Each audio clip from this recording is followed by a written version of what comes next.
Ils viennent de naître il y a 10 minutes, donc ils n'ont pas encore tété leur mère là, donc ils sont en train de se réchauffer, d'apprendre à marcher.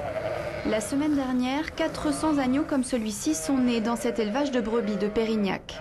Un pic de naissance attendu puisque la saison bat son plein. Dans 4 mois pour Pâques, ces agneaux seront prêts à être vendus sur les étals. Mais ici, les éleveurs produisent aussi en contre-saison. Ces agneaux sont nés cet été, ils partiront bientôt à l'abattoir.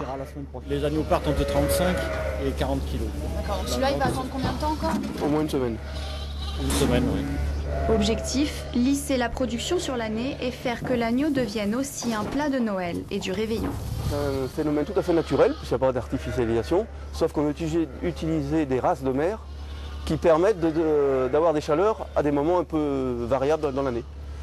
Donc là, c'est des chaleurs celles qui ont agnolé en août, elles ont eu leur chaleur au printemps, ce qui est quelque chose de pas tout à fait ordinaire. Sous le label Agneaux du Périgord, une centaine d'exploitants qui cherchent aujourd'hui à valoriser leur production et attirer de futurs éleveurs en Dordogne. L'agneau du Périgord, c'est un nom qui porte très bien. On a beaucoup de boucheries dans la région parisienne, etc. Donc, et qu'on pourrait développer. Et en fait, si on pouvait développer cette production de contre-saison, ça nous permettrait de développer sur l'ensemble de l'année un certain nombre de points de vente supplémentaires. L'agneau du Périgord, une production d'avenir. Face à la concurrence féroce de l'agneau néo-zélandais notamment, les éleveurs de Dordogne ne baissent pas les bras.